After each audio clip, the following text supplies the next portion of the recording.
Masalah kemiskinan merupakan masalah yang kompleks dan menjadi masalah yang dihadapi oleh banyak negara di dunia, dan tak terkecuali negara kita Indonesia. Namun sebelum lanjut, jangan lupa subscribe dan like-nya ya sobat agar tak tertinggal video terbaru lainnya. Terima kasih. Sebagai salah satu negara berkembang, Indonesia tidak bisa begitu saja mengabaikan masalah kemiskinan. Berbagai upaya rumusan dan formula dalam mengatasi kemiskinan telah dilakukan pemerintah.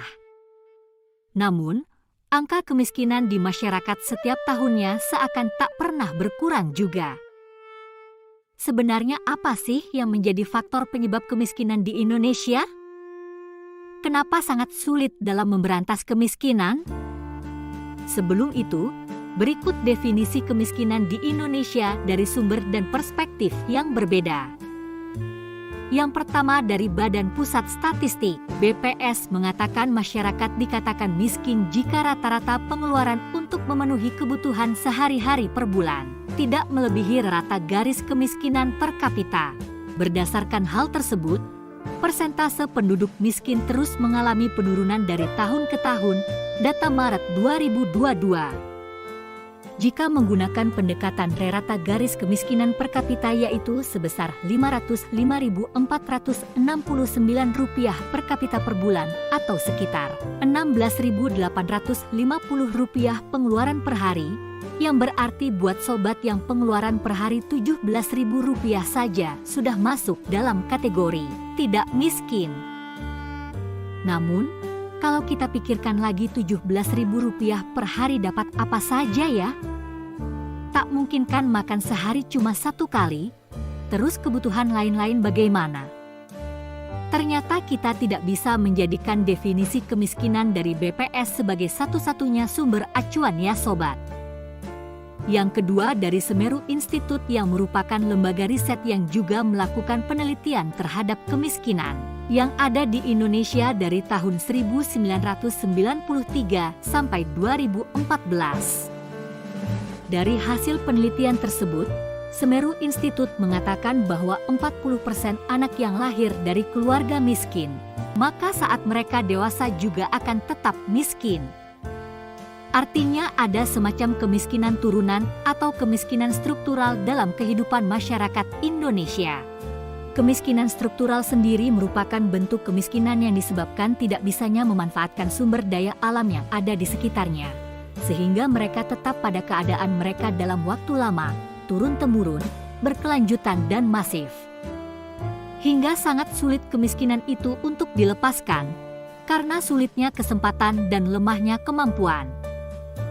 Adapun yang menjadi faktor utama penyebab kemiskinan di Indonesia yaitu faktor internal dan faktor eksternal.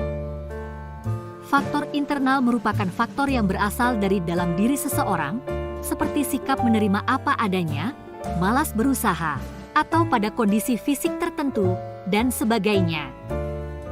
Sedangkan faktor eksternal berasal dari luar diri seseorang, seperti adanya perubahan iklim, bencana alam, kehidupan sosial, struktur sosial, kebijakan dan program pemerintah yang tidak merata, dan lainnya. Sementara jika dilihat dari faktor umum penyebab kemiskinan di Indonesia diantaranya 1. Terbatasnya lapangan pekerjaan. Ini membuat masyarakat tidak dapat memenuhi kebutuhannya.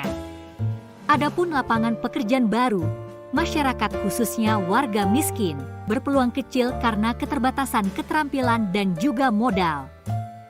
Dan inilah yang membawa konsekuensi berupa kemiskinan turunan atau struktural yang masih mengakar di Indonesia yang menjadikan angka pengangguran kian makin tinggi dan tak bisa dihindari. 2. Rendahnya tingkat pendidikan. Pendidikan merupakan modal untuk bersaing dalam mendapatkan sebuah pekerjaan, namun tidak semua orang dapat belajar di bangku sekolah. Rendahnya tingkat pendidikan menjadi salah satu penyebab tingginya angka pengangguran. 3. Harga kebutuhan tinggi, yang menjadi alasan mengapa masyarakat miskin selalu kekurangan dalam memenuhi kebutuhannya yaitu harga kebutuhan pokok, yang kian melambung, menjadikan mereka semakin kesulitan dalam memenuhi kebutuhan sehari-hari. 4. akses sumber daya yang terbatas, adanya keterbatasan sumber daya alam ataupun sumber modal. Hal ini terjadi karena alam sekitar yang memang tidak lagi dapat diolah atau tidak lagi memberikan keuntungan. 5. Kualitas kesehatan buruk. Sulit dan mahalnya dalam mengakses layanan kesehatan bisa menjadi masalah utama bagi masyarakat ekonomi rendah. Jasa dokter dan juga obat tidaklah murah. Ini tentu sangat sulit bagi masyarakat ekonomi rendah. Mereka lebih memilih menahan sakit yang nantinya malah berdampak pada kesehatan dan juga pekerjaan. Itulah beberapa faktor penyebab kemiskinan di Indonesia. Semoga pemerintah dapat segera mengentaskan rakyat dari kemiskinan dan bisa menciptakan kesejahteraan bagi seluruh rakyat Indonesia. Dan kita sesama warga negara Indonesia bersama-sama bisa membantu mulai dari lingkungan kecil yang ada di sekitar kita ya sobat.